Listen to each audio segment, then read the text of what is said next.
Hello बच्चों, जय तो संस्कृतम। कैसे हैं आप सब? बेटा आज हम पढ़ेंगे क्लास 5 हिंदी रिमझिम चैप्टर 6 चिट्ठी का सफर। तो आप सब जल्दी से अपनी बुक्स लेकर आइए। आज हम ऐसे नहीं पढ़ेंगे कि वीडियो में आपको बुक शो हो रही है। आज आपको अपनी अपनी बुक से साथ साथ रीड करना है, साथ साथ चैप्टर को समझना है बेटा। ठीक, अपनी अपनी बुक्स ओपन कीजिए, अपनी अपनी बुक लेकर आइए जल्दी से और वीडियो को स्टार्ट करते हैं। लेकिन वीडियो को पूरा देखना है आपको। वीडियो को लाइक शेयर सब्सक्राइब जरूर करना है और मुझे बताना है कि वीडियो आपके लिए कितनी हेल्पफुल है, कितना आपको हेल्प मिली। तो जल्दी से अपनी बुक्स लेकर आइए, फिर हम शुरू करते हैं चैप्टर 6 चिट्ठी का सफर।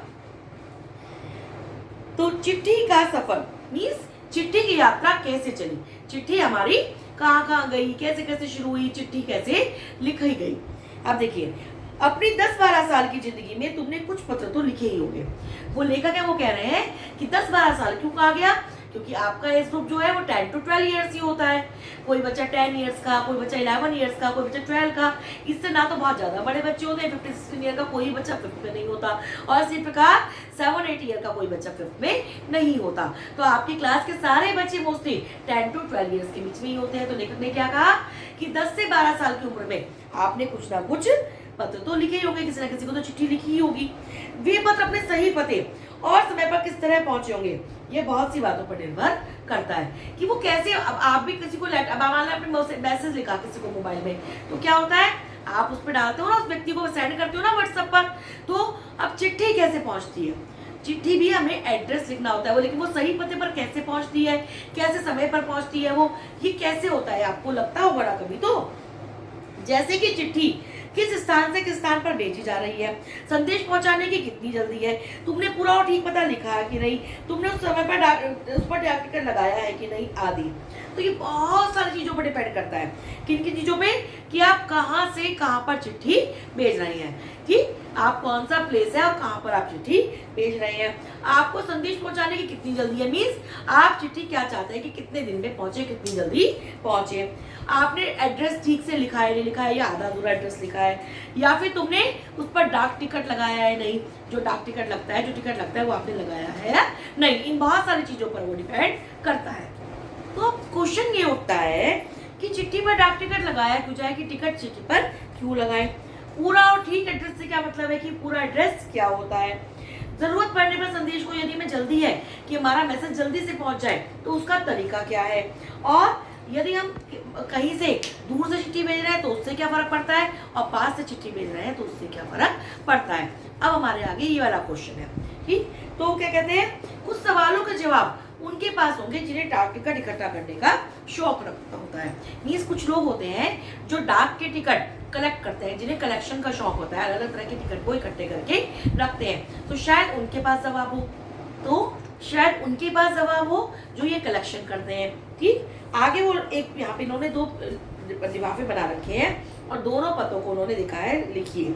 तो एक बना रखा है महात्मा गांधी वाला, जिसमें जहां हो वहां, क्योंकि महात्मा गांधी बहुत प्रसिद्ध व्यक्ति थे, बहुत फेमस पर्सनैलिटी थे, और दूसरे में पूरा एड्रेस लिखा हुआ है पिन कोड के साथ। अब देखिए उसमें क्या, दोनों पते किस प्रकार से भिन्न है, आप बताइए कैसे भिन्न है।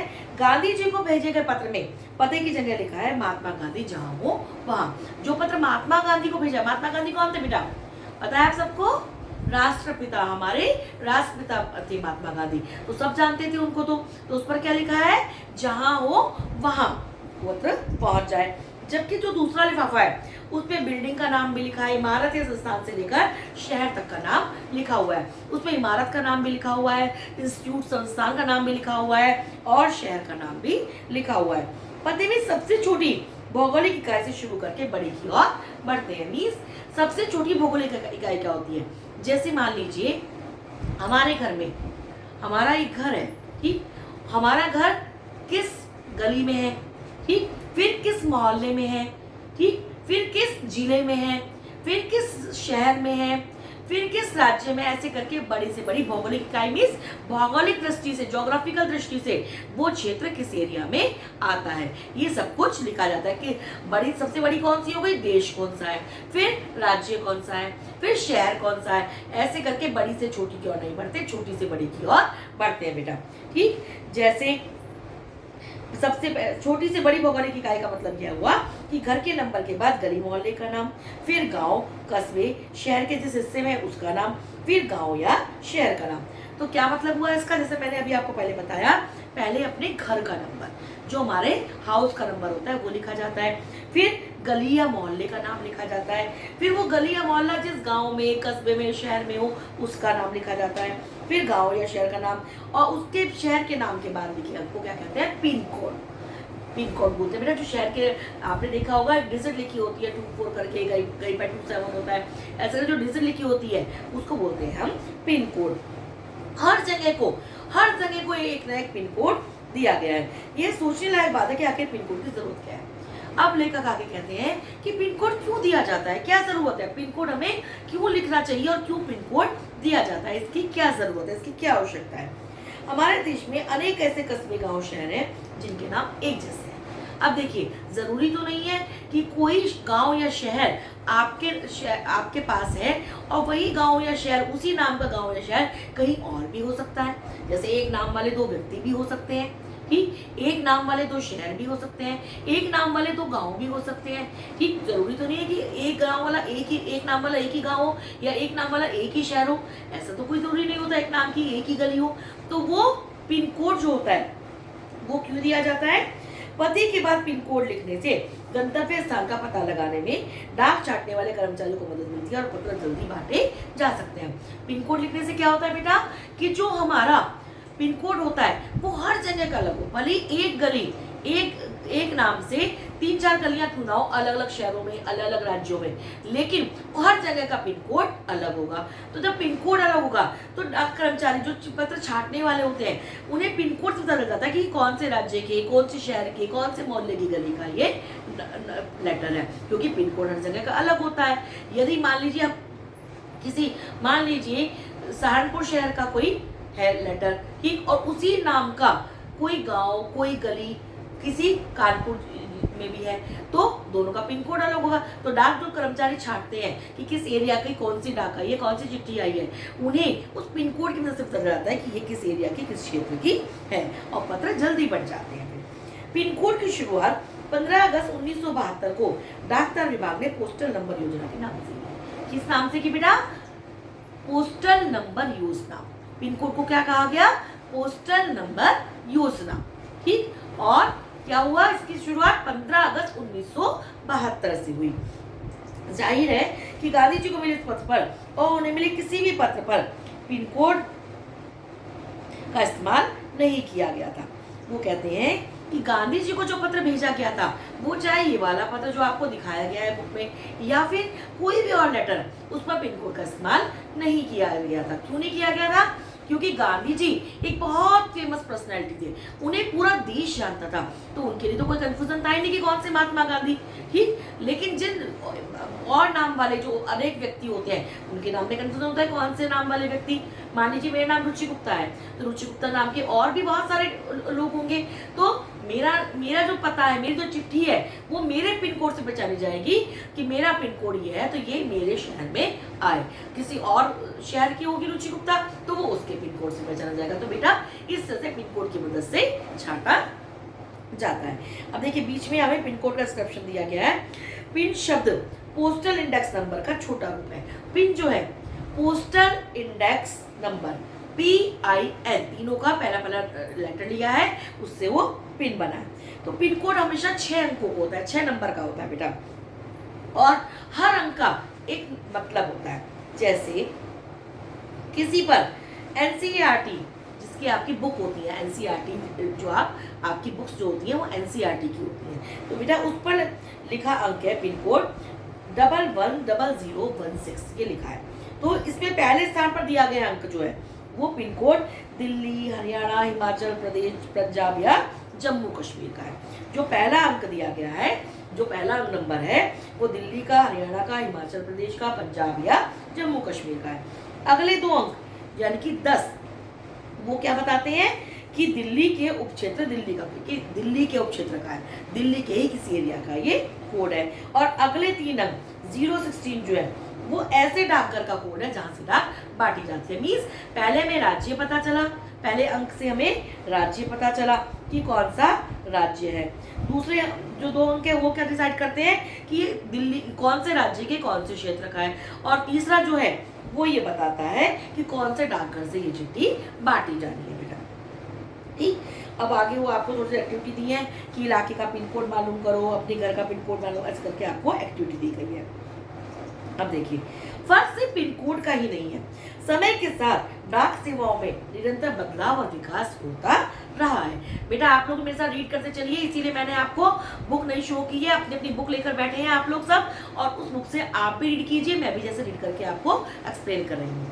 तो बेटा क्या कहते हैं कि केवल पिन कोड का ही फर्क नहीं हुआ है, समय के साथ साथ डाक सेवाओं में भी, जो भी हमारी डाक सेवाएं हैं उसमें भी बहुत बदलाव भी हुआ है, बहुत विकास भी हुआ है, बहुत परिवर्तन भी उसमें हुआ है। बहुत पुराने समय में कबूतरों के द्वारा संदेश भेजे जाते थे। जब संदेशवाहक कबूतरों की बात हो रही है तो इंसानों की बात कैसे न हो, जो ऐसे समय में डाक पहुंचाने का काम करते रहे जब संचार और परिवहन के साधन बेहद सीमित थे। क्या कहते हैं, बहुत पुराने समय में, प्राचीन काल में कबूतरों के द्वारा संदेश कोई व्यक्ति लेके नहीं जाता था, कबूतर के पैर में चिट्ठी बांध दी जाती थी और वो कबूतर जहां उन्हें संदेश पहुंचाना होता था वो संदेश वहां पर पहुंचा देते थे बेटा। और कबूतर तो पहुंचाते ही थे, फिर कुछ समय इंसान भी ऐसे थे जो डाक पहुंचाने का काम करते थे जब संचार के साधन, परिवहन के साधन बहुत कम थे। आज तो जगह जगह डाकघर बने हुए हैं, बहुत सारे लोग इस पर डिपेंड करते हैं, उनकी नौकरी डाकघर में लगी हुई है, ठीक, उनका घर भी डाकघर की तनख्वाह से ही चलता है और वो हमारी चिट्ठियों को इधर से उधर बहुत जल्दी जल्दी पहुंचा देते हैं अब तक। लेकिन पहले ऐसी कोई सुविधा नहीं थी, तो कुछ लोग नियुक्त किए जाते थे राजा महाराजाओं के समय में, जो डाक को इधर से उधर पहुंचाने का काम करते थे।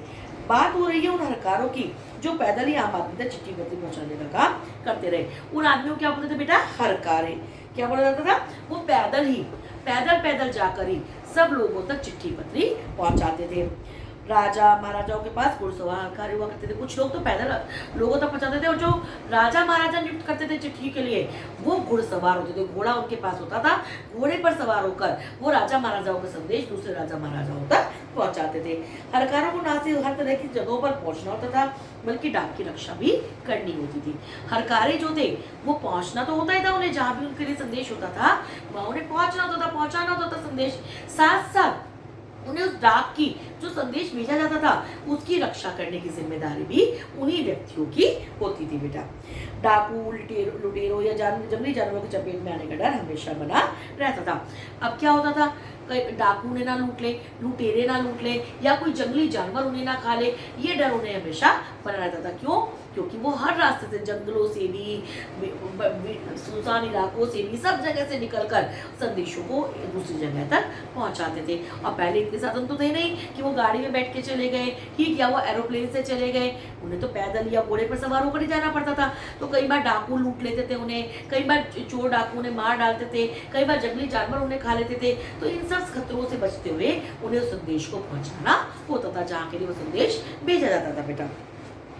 आज भी भारतीय डाक सेवा दुर्गम में पहाड़ी इलाकों तक डाक पहुंचाने के लिए हरकारों पर निर्भर करती है। आगे क्या कहते हैं लेखक कि भले ही आज बहुत ज्यादा डेवलपमेंट हो गया है, बहुत विकास हो गया है, हर जगह डाकघर बन गए हैं, मेल की सुविधा हो गई है, हर तरह की सुविधाएं हैं, लेकिन कहीं कहीं आज भी बहुत पहाड़ी, बहुत पिछड़ी जगह जहाँ पे पहुंचना बहुत मुश्किल होता है, ऐसे पहाड़ी इलाके जो है जहाँ पर बहुत मुश्किल से, बहुत कठिन चढ़ाइयाँ हैं, उन इलाकों तक पहुंचने के लिए आज भी डाक सेवा हरकारों पर निर्भर करती है। हरकारे कौन?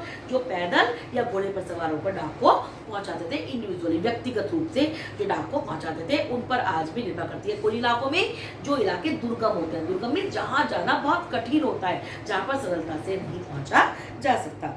जम्मू कश्मीर के लद्दाख खंड में पदम, जिसको जंस्कारी बोलते हैं, जैसी कई जगह हैं जहाँ हरकारे डाक पहुंचाते हैं। जम्मू कश्मीर का एग्जाम्पल दिया है इसमें, वहाँ पर लद्दाख खंड में, लद्दाख जो वहाँ पे एक एरिया है उसमें पदम, जिसको जंस्कार बोलते हैं, ऐसी जगह है जहाँ पर डाक की सुविधा बहुत कठिन है पहुंचानी, तो वहां पर हरकारे ही डाक को, किसी का कोई संदेश आता है तो वहां पर हरकारे ही उस संदेश को पहुंचाते हैं बेटा। आज भी उस जगह पर हरकारे ही संदेश पहुंचाते हैं क्योंकि वहां पर दुर्गम जगह है, बहुत कठिनता से पहुंचा जाता है बेटा। वो आगे कहते हैं आजकल तो संदेश भेजने के नए नए और तेज साधन आसानी से उपलब्ध हो गए हैं। डाक बांटने में हवाई जहाज, पानी के जहाज और जाने कौन कौन से साधन इस्तेमाल किए जा रहे हैं। डाक विभाग भी पत्र मनी ऑर्डर के साथ साथ ईमेल, बधाई कार्ड आदि लोगों तक पहुंचाना है। अब आगे लेकर कहते हैं आजकल तो संदेश भेजने के बहुत नए नए, बहुत तेज गति से पहुंचाने वाले साधन उपलब्ध हो गए हैं। डाक बांटने के लिए हवाई जहाज का भी प्रयोग किया जाने लगा, पानी के जहाजों का भी प्रयोग किया जाने लगा, और पता नहीं कौन कौन से साधन इस्तेमाल किए। हम मोबाइल से भी तो हम संदेश भेजते हैं, हम लैपटॉप से भी तो भेजते हैं, कंप्यूटर से भी तो भेजते हैं, तो सारे साधन इस्तेमाल किए जा रहे हैं। और डाक विभाग भी केवल चिट्ठी नहीं पहुंचाता, मनी ऑर्डर मीन्स किसी को पैसे भिजवाने होते हैं तो भी भिजवाता है, किसी को ईमेल भेजनी होती है तो भी डाक के द्वारा भी भेज सकते हैं, किसी को किसी के लिए कोई बधाई देनी हो, किसी को कांग्रेचुलेट करना हो तो वो कार्ड्स भी डाक के द्वारा भेजे जाते हैं। तो बहुत तरह की सुविधाएं डाकघर के द्वारा दी जा रही है। कबूतरों की उड़ान से लेकर हवाई डाक सेवाओं तक का सफर दिलचस्प करने वाला है। वो कहते हैं कबूतरों की मीन्स जब बहुत पुराने समय में कबूतर डाक को पहुंचाते थे उस समय से लेकर और आज जब हवाई जहाज की सेवाएं हमारे पास उपलब्ध है डाक पहुंचाने के लिए, इस समय तक का जो ये सफर हुआ, जो ये यात्रा हुई, जो इतना लंबा समय बीता, ये बहुत इंटरेस्टिंग है, बहुत मनोरंजक है, बहुत दिलचस्प है। यह सोचकर आश्चर्य होता है कि कबूतर जैसा पक्षी संदेश वाहक भी हो सकता है। अब एक बर्ड को क्या पता कि किसे संदेश पहुंचाना है। जब एक बर्ड लेटर पहुंचा सकती है तो कितनी आश्चर्य की बात है कि कबूतर जैसा एक छोटा सा बर्ड संदेश लेके जा रहा है, उसे क्या पता किस तक पहुंचाना है। तो उन्हें ट्रेनिंग दी जाती है, उन्हें शिक्षित किया जाता था, बेटा इस बात के लिए उन्हें इस बात की ट्रेनिंग। जैसे आपने सर्कस में देखा होगा, सर्कस में एनिमल्स होते हैं ना, वो हमें एंटरटेन करते हैं, जैसा उनके रिंग मास्टर कहते हैं ऐसा वो करते हैं। वो कैसे कर पाते हैं ये सब कुछ? उन्हें शिक्षा प्रशिक्षण दिया जाता है, उन्हें ट्रेनिंग दी जाती है इन चीज़ों की, तभी तो वो कर पाते हैं। इसी प्रकार कबूतरों को भी ट्रेनिंग दी जाती थी और वो इन चीज़ों को परफॉर्म करते थे, अपने संदेश लेकर वो जाते थे और दूसरी जगह पर पहुंचाते थे। कबूतर की कई प्रजातियां होती हैं और ये सभी संदेश लाने ले जाने का काम नहीं कर सकती। कबूतर एक तरह के नहीं होते, अलग अलग प्रजातियां होती हैं। मीन्स कबूतर वैसे एक बर्ड है, अब अलग अलग प्रजातियां होती हैं, कोई कबूतर किस जाति का होता है, कोई कबूतर किसी प्रजाति का होता है। जैसे आप मान लीजिए डॉग्स पालते हैं तो अलग ब्रीड के होते हैं ना डॉग्स, तो ऐसे ही कबूतर की भी अलग प्रजातियां होती हैं और सारी प्रजातियां जो हैं वो संदेश ले जाने का काम नहीं कर सकती। सब में ये क्वालिटी नहीं होती कि वो संदेश ले जा सके और संदेश ला सके। गिरहबाज या हुमर वह प्रजाति है जिसे प्रशिक्षित करके डाक संदेश भेजने के काम में लाया जाता है, जिसको गिरहबाज बोलते हैं या फिर हुमर, जिसका नाम है गिरहबाज या हुमर। ये प्रजाति ऐसी है जिसे संदेश भेजने के काम में लाया जाता है, कि संदेश भेजे जाते हैं और संदेश प्राप्त किए जाते हैं इस जाति के कबूतरों के द्वारा। आखिरकार कबूतर अपना रास्ता ढूंढ कैसे लेता है? उन प्रवासी पक्षियों के बारे में सोचो और पता करो कि वे कैसे सैकड़ों मील का रास्ता और सही जगह तय कर पाते हैं। आगे क्या कहते हैं लेखक कि कबूतर अपना रास्ता कैसे तय करता है, कैसे पता चलता है उसको कि कौन से रास्ते पर उसको जाना है, कौन से रास्ते पर ले जाकर उसको संदेश दूसरी जगह पहुंचाना है, वो व्यक्ति कहाँ रहता है, कबूतर को कैसे पता चलता है, इतना मीलों का सफर तय करके कबूतर कैसे वो संदेश लेके जाता है। तो लेखक कहते हैं इस बारे में सोचो और मालूम करो कि वो संदेश कैसे मीलों का सफर करके ले जाते हैं। अब आपको बेटा देखिए एक यहाँ पे साइड में ब्लू बॉक्स में कबूतर बना हुआ है जिसके पास मुंह में एक चिट्ठी दबी हुई है। यहाँ पर हमें कबूतरों के बारे में थोड़ा सा बताया गया है, तो जब लेसन पढ़ ही रहे हैं तो थोड़ा सा इसको भी पढ़ लेते हैं। उड़ीसा पुलिस खास तौर पर उमर कबूतरों का इस्तेमाल राज्य के कई दुर्गम इलाकों में संदेश पहुंचाने के लिए कर रही है। उड़ीसा की जो पुलिस है वो प्रशिक्षित कर रही है कबूतरों को हुमर जाति के।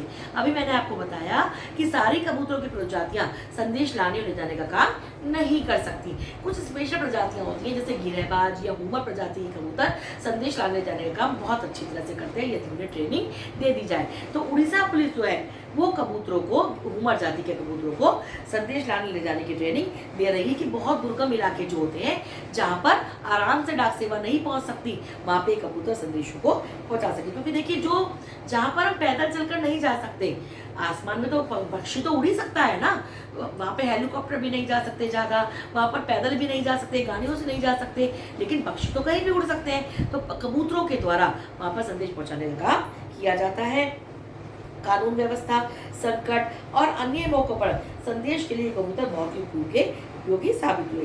कहीं पर कानून व्यवस्था सही ना हो, कोई संकट की स्थिति आ जाए या फिर कोई भी अन्य मौका हो, संदेश पहुंचाने के लिए ये कबूतरों का जो प्रयोग किया गया यह बहुत ही उपयोगी सिद्ध हुआ और इससे बहुत ज़्यादा फायदा हुआ। कबूतरों की संदेश सेवा बहुत सस्ती है।